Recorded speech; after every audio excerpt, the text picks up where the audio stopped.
Hello everyone, welcome back to our channel. Hope you are doing well.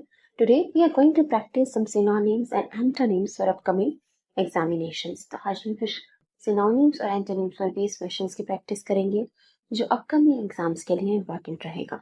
So let's start. Question number 1. Select the most appropriate synonym of the given word. Preposterous. Preposterous का आपको synonym बताना है. Options हैं sensible, foolish, intellectual, feeble. प्रीपोस्टेरस. प्रीपोस्टेरस का मतलब होता है foolish, मूर्खतापूर्ण. तो इसका सिनोनिम हो जाएगा फूलिश. इंटेलेक्चुअल का मतलब तो होता है बौद्धिक, बुद्धि से जुड़ा हुआ, तो इसका आंसर हो जाएगा फूलिश. फीबल का मतलब होता है वीक, नाजुक. ठीक है. नेक्स्ट देखिए, antonym of the given word tough. Tough का एंटोनिम बताना है. Peculiar, indignant, resolvable, humorous. टफ मतलब मुश्किल, डिफिकल्ट. एग्जाम टफ था, तो इसका ऑपोजिट क्या हो जाएगा टफ का? टफ का एंटोनिम हो जाएगा रिजॉल्वेबल. रिजॉल्वेबल का मतलब होता है जिसको आप सॉल्व कर सकते हो. It can be solve. Tough का मतलब मुश्किल हो गया, रिजॉल्व करना मुश्किल होगा. और रिजॉल्वेबल का मतलब होता है दैट कैन बी सॉल्व. ठीक है. ह्यूमरस का मतलब होता है funny. Humorous tone of passage भी हम देखते हैं. ह्यूमरस का मतलब होता है मजाकिया, funny.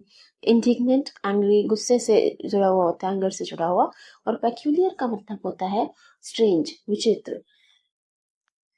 Peculiar means strange, unusual. Indignant, anger.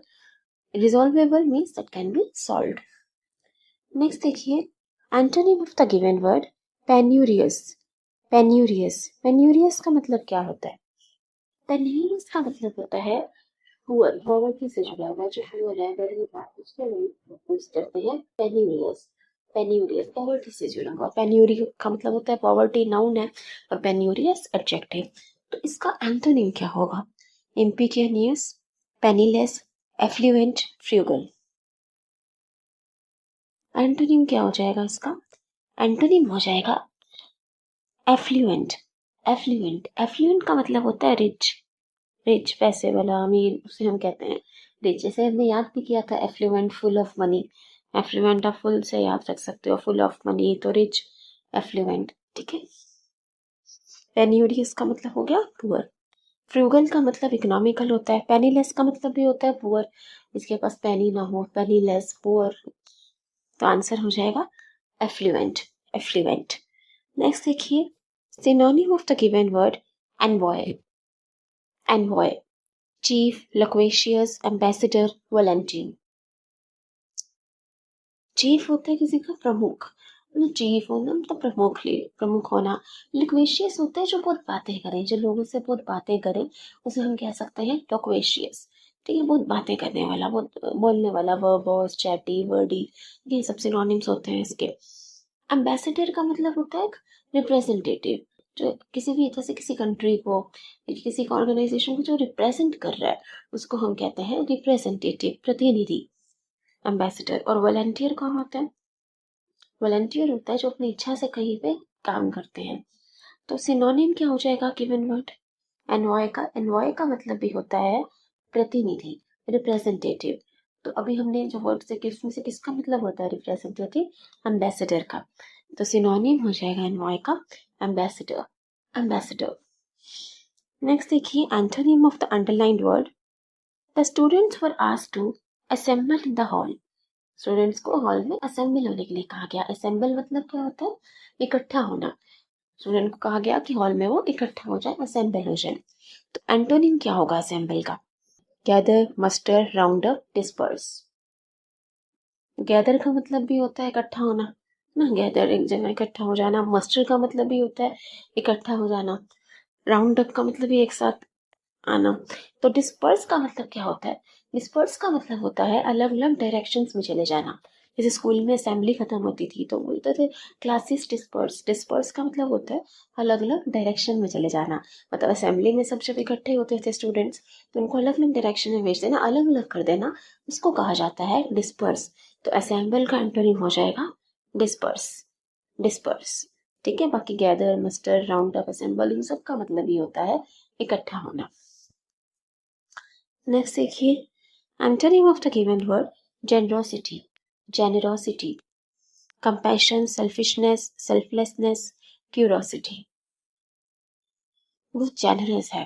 Generous का मतलब होता है, जेनरोसिटी का मतलब होता है काइंडनेस। काइंडनेस मतलब दया। जेनरस को हम कहते हैं एडजेक्टिव में दयालु। तो एंटोनिम क्या हो जाएगा जेनरोसिटी का? कंपैशन का मतलब भी होता है दया, तो ये तो सिनोनिम हो गया जेनरोसिटी का। सेल्फिशनेस का मतलब हो गया स्वार्थ। सेल्फलेसनेस का मतलब क्या होता है? सेल्फिश का ऑपोजिट होता है सेल्फलेस। सेल्फिश जो स्वार्थी है, अपने बारे में सोचता है, और सेल्फलेस का मतलब होता है जो अपने बारे में नहीं सोचता, जो अपने बारे में ना सोच के दूसरों के बारे में सोचे। तो जेनरोसिटी का एक तरह से भी सिनोनिम ही होगा, इसका एंटोनिम तो नहीं हो सकता। क्यूरोसिटी का मतलब होता है किसी बात को जानने की इच्छा, जिज्ञासा, उसे हम क्यूरोसिटी कहते हैं, तो ये तो रिलेटेड ही नहीं होगा। तो जेनरोसिटी का एंटोनिम हो जाएगा सेल्फिशनेस। जेनरस का मतलब हुआ कि आप उदार हो, काइंड हो, दयालु हो, तो इसका ऑपोजिट है कि स्वार्थी होना, सेल्फिशनेस। नेक्स्ट देखिए, synonym of the given word inertia. Inertia, movement, progression, idleness, velocity. Inertia का मतलब क्या होता है? State of inertia. इनर्शिया का मतलब है जब कोई मूवमेंट नहीं हो रही, उसको कहा जाता है इनर्शिया। जब कोई एक्टिविटी नहीं हो रही, मूवमेंट नहीं हो रही, उस वाले स्टेट को इनर्शिया कहते हैं। तो इनर्शिया का सिनोनिम क्या हो जाएगा? आइडलनेस। आइडलनेस मतलब जब कोई गति ना हो, कोई मूवमेंट ना हो, उसको हम कहते हैं इनर्शिया। बाकी मूवमेंट तो इसका ऑपोजिट हो गया। प्रोग्रेशन का मतलब भी होता है ग्रोथ, आगे बढ़ना। वेलोसिटी, वेलोसिटी का मतलब होता है स्पीड। तो आंसर हो जाएगा हमारा idleness. Idleness. Synonym of the given word gracious. Gracious. Kind, sadist, megalomaniac, indolent.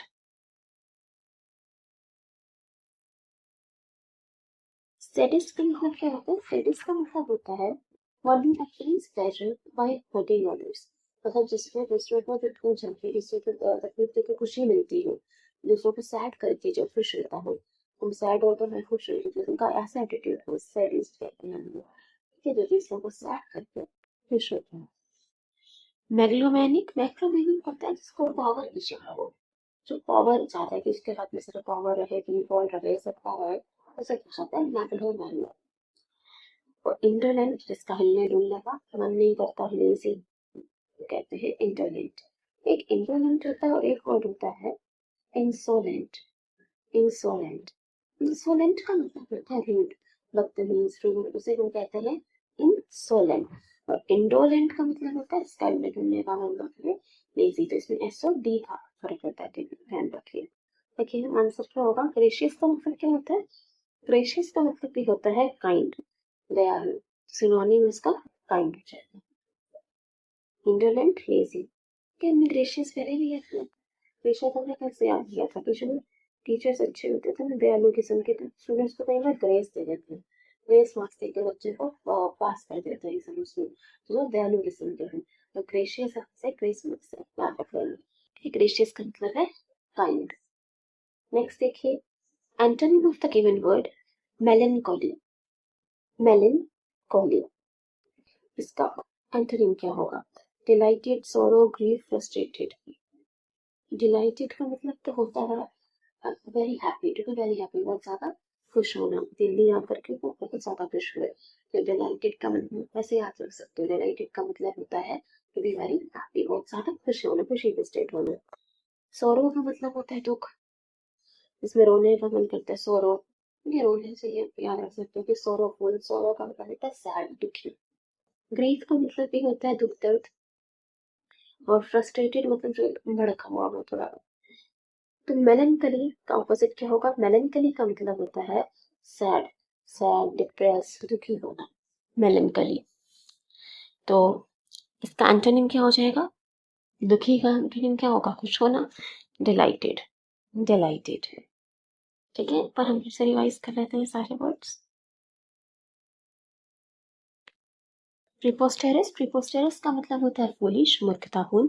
जब पोस्टर था वो बहुत ही फूलिश सा लगा था, वैसे याद रख सकते हो प्रीपोस्टेरस।